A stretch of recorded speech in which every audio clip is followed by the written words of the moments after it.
اور جب ان میں سے کسی کو بیٹی کے پیدا ہونے کی خبر ملتی ہے تو اس کا منہ غم کے سبب کالا پڑ جاتا ہے اور وہ اندر ہی اندر گھٹنے لگتا ہے، اور اس خبر بد کے سبب جو وہ سنتا ہے لوگوں سے چھپتا پھرتا ہے، سوچتا ہے کہ آیا ذلت برداشت کر کے لڑکی کو زندہ رہنے دے یا زمین میں گاڑ دے۔ دیکھو یہ جو تجویز کرتے ہیں بہت بری ہے، اور اسی کی نشانیوں میں سے ہے کہ اس نے تمہارے لیے تمہاری ہی جنس کی عورتیں پیدا کی تاکہ ان کی طرف مائل ہو کر آرام حاصل کرو، اور تم میں محبت اور مہربانی پیدا کر دی۔ جو لوگ غور کرتے ہیں ان کے لیے ان باتوں میں بہت سی نشانیاں ہیں، اور عورتوں کا حق مردوں پر ویسا ہی ہے جیسے دستور کے مطابق مردوں کا حق عورتوں پر ہے، البتہ مردوں کو عورتوں پر ایک درجہ فضیلت ہے، اور اللہ غالب ہے، صاحب حکمت ہے۔ اے پیغمبر صلی اللہ علیہ وآلہ وسلم، اپنی بیویوں اور بیٹیوں اور مسلمانوں کی عورتوں سے کہہ دو کہ باہر نکلا کریں تو اپنے چہروں پر چادر لٹکا کر گھونگھٹ نکال لیا کریں، یہ چیز ان کے لیے موجب شناخت و امتیاز ہوگی تو کوئی ان کو ایذا نہ دے گا،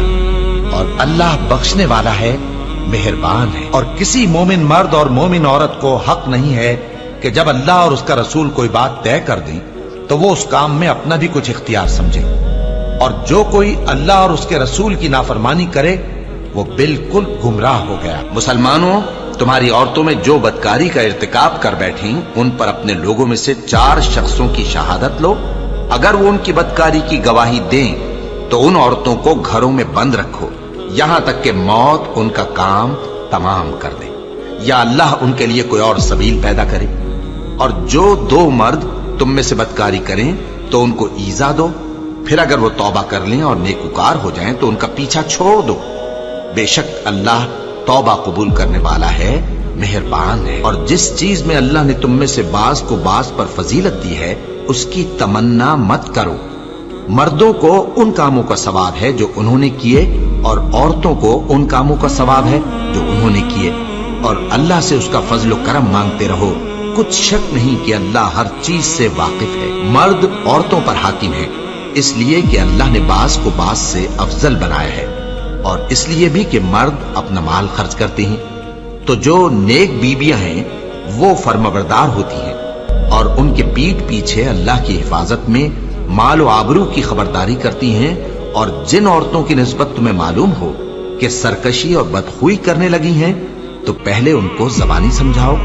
اگر نہ سمجھیں تو پھر ان کے ساتھ سونا ترک کر دو،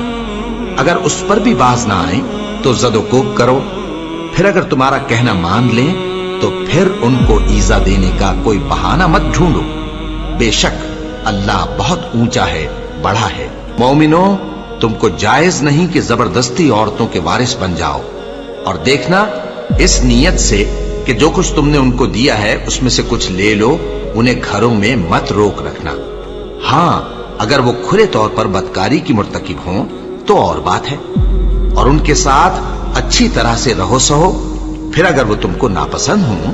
تو عجب نہیں کہ تم کسی چیز کو ناپسند کرو، اور اللہ اس میں بہت سی بھلائی پیدا کر دے۔ بدکاری کرنے والی عورت اور بدکاری کرنے والا مرد جب ان کی بدکاری ثابت ہو جائے تو دونوں میں سے ہر ایک کو 100 درے مارو، اور اگر تم اللہ اور روز آخر پر ایمان رکھتے ہو تو اللہ کے قانون کو نافذ کرنے میں تمہیں ان پر ہرگز ترس نہ آئے، اور چاہیے کہ ان کی سزا کے وقت مسلمانوں کی ایک جماعت بھی موجود ہو۔ بدکار مرد تو بدکار یا مشرک عورت کے سوا کسی سے نکاح نہیں کرتا، اور بدکار عورت کو بھی بدکار یا مشرک مرد کے سوا اور کوئی نکاح میں نہیں لاتا، اور یہ یعنی بدکار عورت سے نکاح کرنا مومنوں پر حرام ہے۔ اور جو لوگ پرہیزگار عورتوں کو بدکاری کا عیب لگائیں اور اس پر 4 گواہ نہ لائیں تو ان کو 80 درے مارو، اور کبھی ان کی شہادت قبول نہ کرو، اور یہی بد کردار ہے۔